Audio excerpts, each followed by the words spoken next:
Hello guys, back to my channel. তো আজ আমি যাচ্ছি হলো গ্রামের কোম্পানিতে। তো তোমরা সবটা ভিডিও দেখো দেখতে পারবে। তো রাস্তাটাতে আমরা যাচ্ছি, তো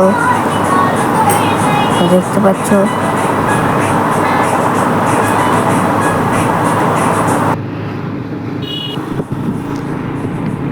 কত সুন্দর সুন্দর গাছপালা। এগুলো অনেক ভালো লাগে, বেশি দুঃখ যেতে হয়, কারণ ওয়াদারগুলো যে সুন্দর, সাইডে অনেক আবার গাছ টাছ একেবারে অসাধারণ লাগে। তো আমি দাদু সাথে গিয়েছিলাম।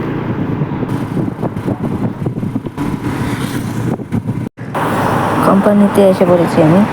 তো কোম্পানি দেখতে পাচ্ছি কত বড় কোম্পানি, আর এখানে দাদু কোম্পানির ভিতরে ঢুকে আছে, সিকিউরিটি গার্ড আছে, ফোন এলাও নেই, তার দেখতে পাচ্ছ ড্রাম। তো এই পর্যন্তই, টাটা।